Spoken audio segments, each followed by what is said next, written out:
Hello guys. तो ये part third है हमारा, reaction of acid and base with each other होगा। इसमें मतलब जो एसिड और बेस का जब रिएक्शन होता है आपस में, तो क्या फॉर्मेशन होती है, क्या बन के तरह से आता है, उसका प्रोडक्ट तरह से क्या होता है, इसके बारे में हम पढ़ने वाले हैं तरह से। तो स्टार्ट करते हैं। जब एसिड और बेस आपस में रिएक्शन होगी इनकी, मतलब कोई चीज अगर एसिड है और बेस है, जब इनका आपस में रिएक्शन होगा तो एक सॉल्ट बनता है और H2O वाटर फॉर्म होता है। देखिए जैसे कि HCl हमारे पास में एसिड हो गया, बेस में हमने सोडियम हाइड्रोक्साइड ले लिया, NaOH ले लिया। जब इनका आपस में रिएक्शन हुआ तो NaCl क्या हुआ, बन के आया और H2O भी हमारे पास में फॉर्म हुआ, एक तरह से वाटर फॉर्म हुआ हमारे पास में। जो ये NaCl होता है, कैसे क्या होता है बच्चों, इसको हम सॉल्ट कहते हैं एक तरह से, ठीक है। अब जब भी इनका जो रिएक्शन आपस में होता है, तो जब भी किसी रिएक्शन, जब एसिड बेस रिएक्शन होता है जिसमें सॉल्ट और H2O प्रोड्यूस होते हैं, इस रिएक्शन को क्या कहते हैं, न्यूट्रलाइजेशन रिएक्शन, जिसको हम उदासीनीकरण अभिक्रिया भी हिंदी में कहते हैं बच्चों, ठीक है। बहुत एग्जाम में आता है, इसके बारे में डेफिनेशन के बारे में आता है कि न्यूट्रलाइजेशन रिएक्शन किसे कहते हैं, तो ध्यान रखना इसके बारे में। एक बार डेफिनेशन पढ़ते हैं। When acid and base react to form water, कि जब एसिड और बेस रिएक्ट करते हैं और क्या फॉर्म होता है, वाटर फॉर्म होता है और सॉल्ट फॉर्म होता है। वाटर मानी H2O और सॉल्ट हमारे पास में NaCl, सोडियम क्लोराइड। जब ये आपस में रिएक्ट करते हैं तो क्या बनता है, न्यूट्रलाइजेशन रिएक्शन उसको हम कहते हैं, ठीक है। देखिए एक चीज और, इसके अंदर में H प्लस मतलब हाइड्रो पॉजिटिव आयन और ये हाइड्रो नेगेटिव आयन जो हमारे पास में होते हैं, जनरेट करते हैं वाटर को एक तरह से। मतलब ये हमारे पास में कौन सा होगा, एक पॉजिटिव होगा और हमारे पास नेगेटिव आयन होगा, दोनों का आयन जब आपस में रिएक्शन करते हैं तो क्या होता है, वाटर जो है फॉर्म होता है एक तरह से, ठीक है। अब आता है reaction of metal oxide with acids, मतलब अगर जो रिएक्शन होती है, मतलब जो मेटल है जिसके साथ में ऑक्सीजन जुड़ चुकी है एक तरह से, तो उसको हम मेटल ऑक्साइड कहते हैं जैसे। तो मेटेलिक ऑक्साइड के साथ में जब रिएक्शन होती है एसिड की, तब क्या फॉर्म होता है, तो उसके साथ में भी salt and H2O he form होते हैं। जैसे बेसिक में देखिए, तो बताऊं मैं आपको, जैसे कैल्शियम ऑक्साइड है, मेटेलिक ऑक्साइड है हमारे पास में हो गया। मैग्नीशियम ऑक्साइड, तो ऑक्सीजन जुड़ रहा है हमारे पास में, तो इसका मतलब मैग्नीशियम ऑक्साइड, तो ये मेटेलिक ऑक्साइड है। कुछ एग्जांपल्स हैं। देखिए जब एसिड प्लस मेटेलिक ऑक्साइड का जब रिएक्शन बनता है तो क्या बनता है, सॉल्ट और H2O इसमें भी रिलीज होते हैं, ठीक है। जैसे एग्जांपल HCl प्लस में CuO, ठीक है ना, कॉपर ऑक्साइड। जब इसका आपस में रिएक्शन हुआ तो कॉपर क्लोराइड बन के आया, प्लस में H2O लेके आया। ये जो रिएक्शन है ये बहुत इंपॉर्टेंट है एक तरह से, क्यों, क्योंकि इस रिएक्शन का एक बार ना क्वेश्चन फॉर्म में पूछते हैं कि कोई एलिमेंट X है जिसमें से मतलब एलिमेंट X और Y जब आपस में रिएक्शन हुई तो एक ग्रीन ब्लू ग्रीन कलर की कुछ मतलब सॉल्यूशन प्रोड्यूस हुआ, उस सॉल्यूशन का नाम क्या है, इसके बारे में आपको माइंड में रखना पड़ेगा। इसलिए मैंने यहाँ पे लिख दिया है कि जब इनकी रिएक्शन होती है ना, एसिड की मतलब HCl और कॉपर ऑक्साइड, जब इनकी रिएक्शन होती है तो कॉपर क्लोराइड प्लस में H2O बन के आता है, जैसे कि appearance of blue green colour of solution निकल के इसका दिखता है कैसे। तो बच्चों तो क्वेश्चन भी आपको समझ आ गया कि क्वेश्चन कैसे पूछ सकते हैं, हमें आंसर क्या करना पड़ेगा, आपको रिएक्शन धारनी पड़ेगी कि HCl और CO को जब बनाना है तो CO सोल्यूशन मतलब कॉपर क्लोराइड बन के आया, जो कि ये ब्लू ग्रीन कलर के सॉल्यूशन जो है लिक्विड में बन के आती है, ठीक है। इसको कॉपी करिए, नेक्स्ट कर देते हैं। तो अब देखिए, metallic oxides are said to be basic in nature because they give salt and water on reacting with acid। मतलब कि जो मेटालिक ऑक्साइड्स होते हैं ये बेसिक होते हैं नेचर में, क्यों, क्योंकि जब सॉल्ट एंड वाटर का आपस में रिएक्टिंग होते हैं तो ये क्या होते हैं, एसिड के साथ में फॉर्म होते हैं जैसे।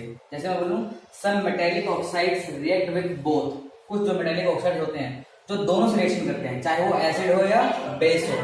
अब ध्यान इसके बारे में, जब कुछ मेटालिक ऑक्साइड जब एसिड और बेस के साथ में रिएक्शन करते हैं तो उसको हम क्या कहते हैं, उसको एम्फोटेरिक ऑक्साइड भी कहते हैं। ध्यान में इसके बारे में, बहुत इंपॉर्टेंट है सारी चीजें एक तरह से, ठीक है ना। कि मतलब जब भी जो मेटालिक ऑक्साइड जो रिएक्शन अगर एसिड के साथ में या बेस दोनों साथ में रिएक्शन करती हैं उसको हम क्या कहते हैं, एम्फोटेरिक ऑक्साइड कहते हैं एक तरह से।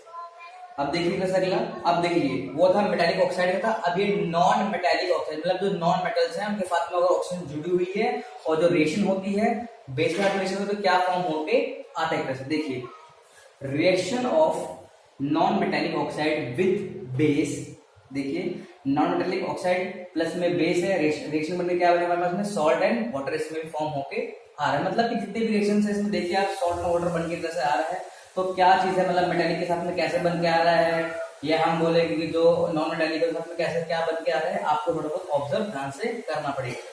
तो जैसे मैं बोलूँ नॉन मेटालिक में कि कार्बन का घटक, कार्बन हमारे पास में कैसे होती है, कार्बन होती है नॉन मेटल तरह से होता है, ठीक है ना। अभी चैप्टर नंबर 3 है, ये मेटल्स एंड नॉन मेटल्स के ही बारे में एक तरह से। तो पहले इसको ध्यान रखिए कि मेटल ये रहा हमारे पास में, लेकिन ये नॉन मेटल हुआ कार्बन, और ऑक्सीजन हमारे पास में ऑक्साइड टूट गया, तो नॉन मेटल ऑक्साइड हमारे पास में कंपाउंड हो गया, प्लस में कैल्शियम हाइड्रोक्साइड हमारे पास में ये बेस हो गया।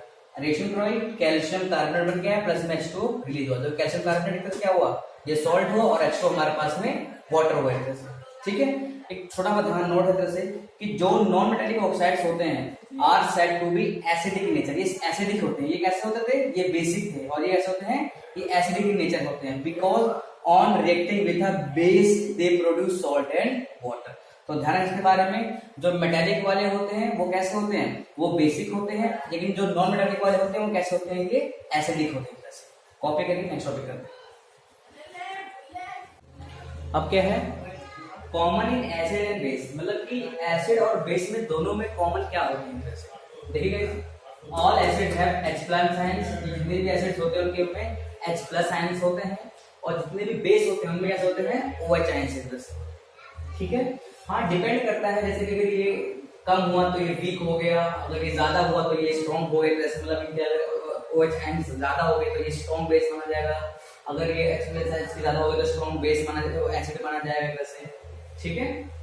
These H plus ions responsible for their acidic nature, और यही जो H plus ions होते हैं ये इसी की रेस्पॉन्सिबल होते हैं ताकि ये एसिडिक नेचर है। मतलब कोई सा भी अगर एसिड होगा तो उसके अंदर में H plus ion होंगे ही होंगे, चाहे वो कम हो या ज्यादा हो एक तरह से। ऐसे ही सेम बेस के अंदर में भी, चाहे कोई सा भी बेस हो उसके अंदर में OH माइनस जो आयंस होंगे वो होंगे ही होंगे, चाहे वो ज्यादा हो या कम हो एक तरह से। These OH ions, और जो ये OH ions होते हैं ये भी रेस्पॉन्सिबल होते हैं बेसिक नेचर के लिए, ठीक है। अगला टॉपिक क्या है, acid and base in water solution. Acid और बेस को जब हम वाटर सॉल्यूशन में रिएक्शन करवाते हैं तब ये क्या फॉर्म होके आते हैं, स्टार्ट करते हैं। देखिए कि जब हमारे पास में H प्लस आयंस है, H2 के साथ जब रिएक्शन करवा रहे हैं तो H3O प्लस बन के आ रहा है। अब इसी H3O प्लस को क्या कहते हैं, हाइड्रोनियम आयंस कहते हैं। मतलब सिंपल सा है, जब H प्लस आयंस का रिएक्शन होगा H2 के साथ में वाटर सॉल्यूशन के साथ में, तब हाइड्रोनियम फॉर्म बन के आता है, ठीक है। देखिए से HCl है प्लस में H2O है, तो ये मतलब कि जो इसी रिएक्शन को फर्दर ऐसे कर देते हैं, मतलब एक्सप्लेन करा हुआ है कैसे ये बन के आया है कि HCl प्लस में जब H2O का रिएक्शन करवाया तो H3O प्लस प्लस में Cl माइनस लग हो गया, ठीक है। तो ये सिंपल सा हाइड्रोनियम होगा, लेकिन गाइस एक चीज ध्यान रखने बारे में, जो H प्लस आयंस होते हैं वो एग्जिस्ट नहीं करते अकेले, ठीक है ना। मतलब कभी भी कोई H प्लस आयंस होगा वो अकेले एग्जिस्ट नहीं करता है, and in what they exist as कैसे H3O प्लस, कैसे एग्जिस्ट करते हो H3O प्लस, मतलब हाइड्रोनियम आयंस के तौर पे क्या करते हैं, ये एग्जिस्ट करते हैं। तो ये रिएक्शन ऐसे बन के आई है प्लस, ठीक है। बेस में अगर बोले तो when basis when dissolve in water, basis जब वाटर के साथ में ये रिएक्शन करवाते क्या करते हैं, OH माइनस आयंस क्या करते हैं, जुड़ के बनते हैं। जैसे मैं बोलूं NaOH है, जब इसका रिएक्शन करवाया है H2 के साथ में तो Na अलग हो गया और ये मतलब कि दोनों आपस में क्या हो गए, डीकंपोज हो गए एक तरह से, ठीक है ना। तो ध्यान रखने के बारे में कि H प्लस आयंस जिम्मेदार होते हैं एसिडिक के लिए, और OH आयंस कैसे होते हैं, बेसिक नेचर के लिए जिम्मेदार होते हैं एक तरह से, ठीक है। और हाइड्रोनियम कैसे फॉर्म होता है, जब ये एसिड के साथ में रिएक्शन करवाती है H2O तब जाके हाइड्रोनियम फॉर्म होता है, और बेस का मतलब ये दोनों डीकंपोज हो जाते हैं एक तरह से, ठीक है। अब हम पढ़ेंगे इसको हम मेजर कैसे पता मतलब कि पता कैसे चलता है कि ये एसिडिक में है या बेसिक में है, तो इसका हम नेक्स्ट टॉपिक स्टार्ट करते हैं। कॉपी करिएगा इसको तब तक। तो देखिए guys, a scale for measuring hydrogen ions concentrated in a solution called pH scale, क्या कहते हैं बच्चों उसको हम pH scale कहते हैं एक तरह से, ठीक है। अब pH का मतलब क्या है, potence in German mean power एक तरह से। आपकी बुक में बना हुआ स्क्रिप्ट टाइप में बनी होगी, इसमें 1 to 0 से लेकर 14 तक काउंटिंग लिखी होगी तरह से, ठीक है ना।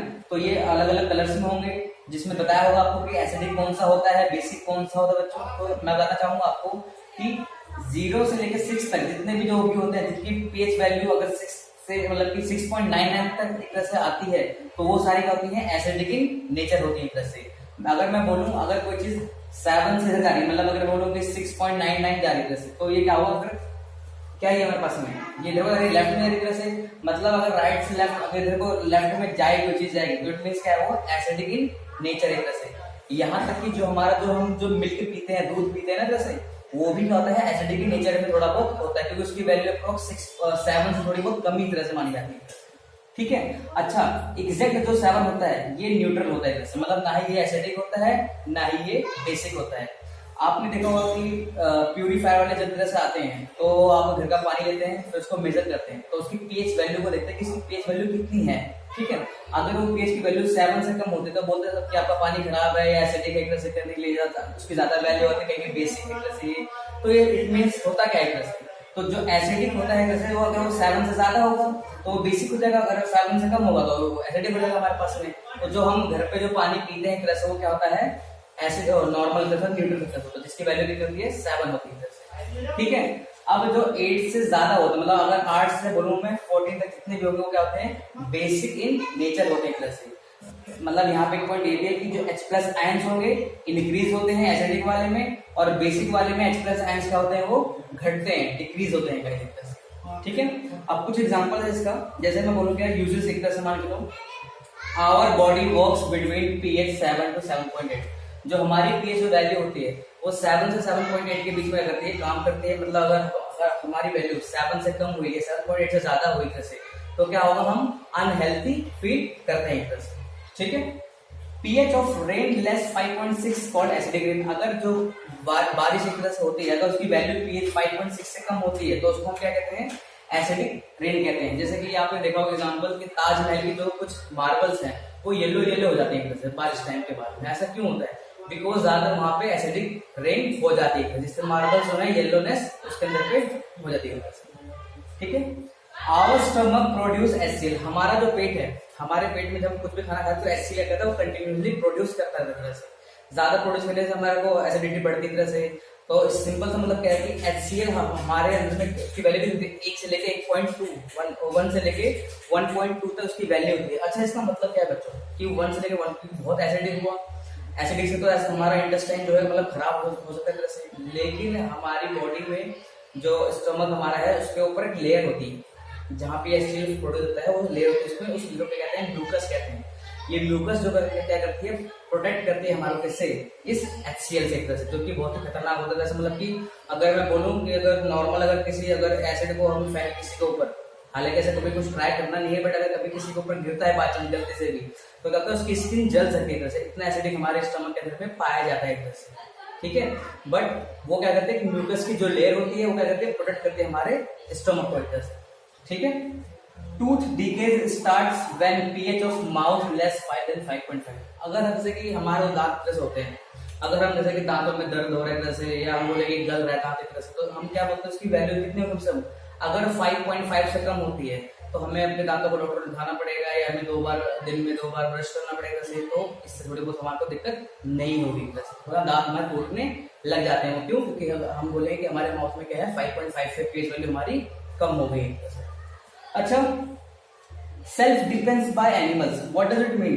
तो लिखा हुआ है कि सेल्फ डिफेंस मतलब जो कुछ एनिमल्स होते हैं ये यूज करते हैं सेल्फ डिफेंस के रूप में भी। कैसे, जैसे मैं बोलूँ यहाँ पे छोटा ड्राइंग एक तरह से, इसको मैं बोलूँ बी है, मतलब मधुमक्खी एक तरह से। अब इस मधुमक्खी ने मतलब कि अपने दूसरों से बचने की ताकि उस पर कोई अटैक ना करे, तो क्या करती है, डंक मारती है। वो डंक क्या होता है, थोड़ा एसिडिक होता है, जिसका नाम क्या पड़ता है, मिथेनोइक एसिड पड़ता है जैसे। अब मिथेनोइक एसिड क्या करता है, ये जैसे उस पर कोई थोड़ा बहुत पेनफुल होता है, थोड़ा सूजन वजन बन जाती है से, तो ये दिक्कत रहती है। तो इसका मतलब क्या है कि जो एनिमल्स होते हैं सेल्फ डिफेंस के लिए इसको एसिड को यूज करते हैं एक तरह से। तो बच्चों यही हमारे पास में pH के बारे में था, और हमने एसिड एंड बेस के बारे में पढ़ा तरह से। अब जो इसकी जो नेक्स्ट वीडियो होगी वो लास्ट वीडियो होगी, ठीक है, जिसमें हम सॉल्ट्स के बारे में पूरा हम फिनिश कर देंगे।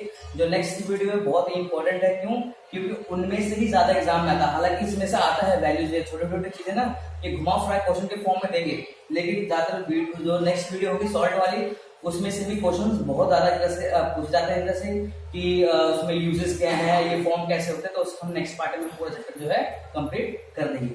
ठीक है, लाइक करिए, शेयर करिए, सब्सक्राइब करिए, थैंक यू।